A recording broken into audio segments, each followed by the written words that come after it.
चिंग चिंग।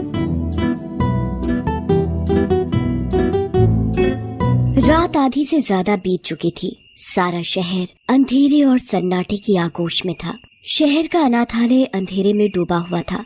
वहाँ का चौकीदार भी नींद में ऊँघ रहा था। अनाथालय में एक साया धीरे धीरे बाहर के गेट की ओर बढ़ रहा था। गेट पर पहुंचकर वो साया गेट पर चढ़ गया और दूसरी तरफ कूद पड़ा। उसके कूदने की आवाज से चौकीदार हड़बड़ाकर उठा और चिल्लाया, कौन है, कौन है? उस साये ने कोई जवाब नहीं दिया और सड़क की तरफ दौड़ लगा दी। चौकीदार समझ गया कि अनाथालय का कोई लड़का भागने की कोशिश कर रहा है। जोर जोर से सीटी बजाने लगा। सीटी की आवाज से अनाथालय के दूसरे लोग भी जाग गए, मगर तब तक वो लड़का काफी दूर निकल चुका था। उस भागने वाले लड़के का नाम सचिन था। उसकी उम्र 12 साल थी। भागते भागते वो रेलवे स्टेशन पहुंच गया। वहां दिल्ली जाने वाली ट्रेन रुकी हुई थी। लड़का उसी ट्रेन में चढ़ गया। ट्रेन में सब लोग सोए हुए थे। केवल एक अधेड़ उम्र का आदमी जगा हुआ था। क्यों बे छोकरे, घर से भागा है क्या? नहीं, घर से नहीं, अनाथालय से भागा हूँ। क्यों, ऐसी क्या बात हो गई जो इतनी रात को भाग आया है, हैं? क्योंकि वो अनाथालय नहीं, कसाई खाना था। वहाँ दिन भर हमसे जानवरों की तरह काम करवाया जाता था। छोटी छोटी गलतियों पर बेंच से पीटा जाता था। कभी कभी तो दिन भर हमें खाना भी नहीं दिया जाता था और मार पड़ती थी सो अलग। ओह, तो अब क्या सोचा है? कहाँ जाएगा, क्या करेगा? जहाँ रास्ते ले जाएं। इस तरह सचिन और वो आदमी बातें करते रहे और ट्रेन अपनी मंजिल की ओर बढ़ती गई। सुबह ट्रेन दिल्ली पहुंच गई। चल भाई, अपना स्टेशन तो आ गया, हम चलते हैं, तू अपना ख्याल रखना। इतना कहकर वो आदमी वहाँ से चला गया, मगर सचिन स्टेशन पर ही रुक गया। दिल्ली तो पहुँच गया, अब यहाँ क्या करूँ? तभी उसकी नजर कुछ और लड़कों पर पड़ी। उनकी उम्र भी सचिन जितनी ही थी। वो सब स्टेशन पर बिखरी प्लास्टिक की बोतलों को जमा कर रहे थे। मैं भी इन बोतलों को जमा करके बेचूंगा। उस दिन से सचिन स्टेशन पर ही रहने लगा। वो दिन भर खाली बोतलें जमा करता और शाम को उन्हें बेचकर वहीं स्टेशन पर ही सो जाता। एक रात स्टेशन लगभग खाली था। वहाँ इक्का दुक्का लोग ही थे। सचिन भी सोने की तैयारी कर रहा था। तभी उसे किसी बच्चे के रोने की आवाज सुनाई दी। सचिन उठा और इधर उधर देखने लगा। कुछ दूरी पर उसे एक 5 साल की लड़की बेंच पर बैठी रोती नजर आई। सचिन उठकर उसके पास गया। कौन हो तुम और तुम्हारे माँ बाप कहाँ हैं? बच्ची कुछ न बोली, सिर्फ रोती रही। रात भर सचिन ने उस बच्ची के माँ बाप को ढूंढा। उसने स्टेशन पर एक एक आदमी से पूछा, मगर उसके हाथ कुछ न लगा। यहाँ तक कि सुबह होने को आई। अंत में सचिन उस स्टेशन मास्टर के पास गया और उन्हें सारी बात बताई।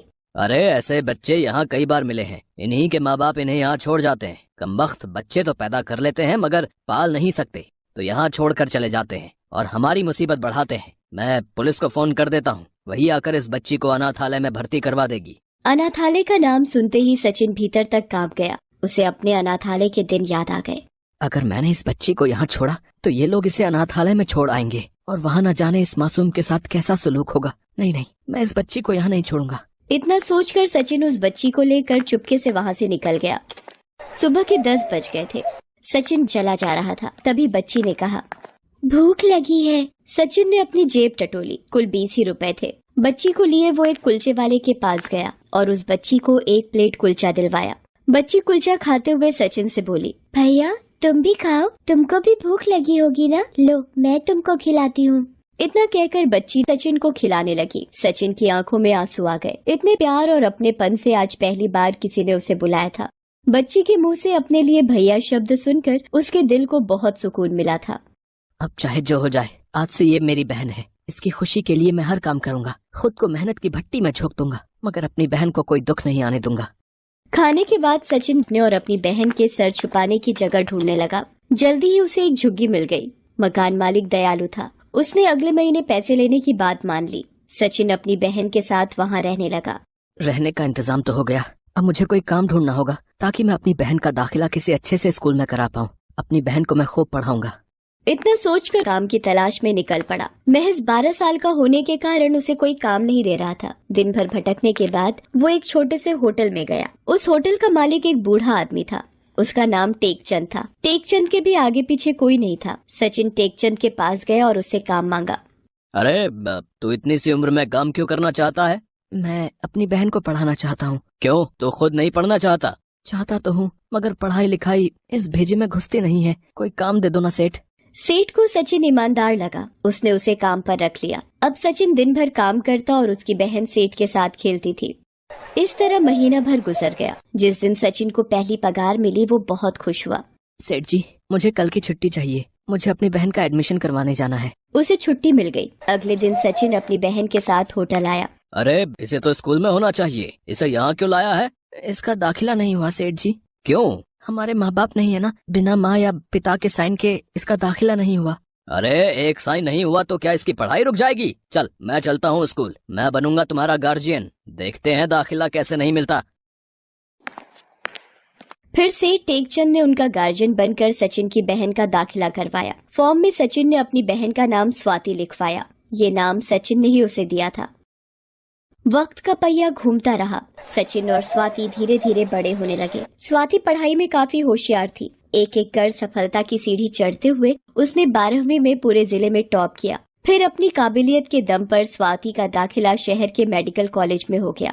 सचिन की तो खुशी का ठिकाना ही नहीं रहा। सचिन सबसे कहता था, मैं तो कुछ न बन पाया, मगर अब मेरी ये बहन डॉक्टर जरूर बनेगी। उधर टेकचंद की तबीयत खराब रहने लगी थी। वो अब होटल कम ही आता था। उसने अब सचिन को होटल का मैनेजर बना दिया था।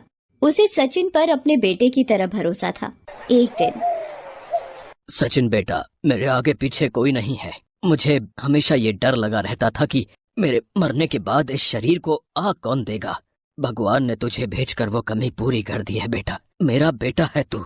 आज से मैं ये होटल और घर तेरे नाम करता हूँ। आज से इनका मालिक तू है बेटा। बस एक वादा करना, मैं जिधर भी मरूं मेरी चिता को तू ही आग लगाना।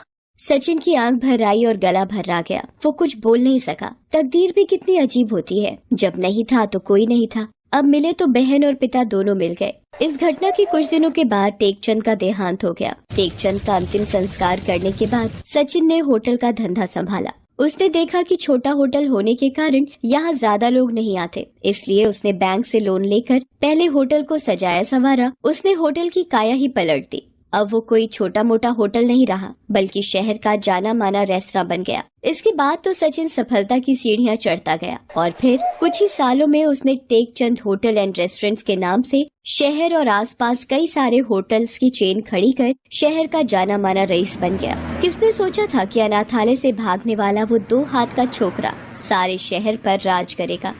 उधर स्वाति की मेडिकल की पढ़ाई भी पूरी हो गई और उसने अपने पूरे बैच में टॉप किया था। उस दिन स्वाति को इनाम मिलना था।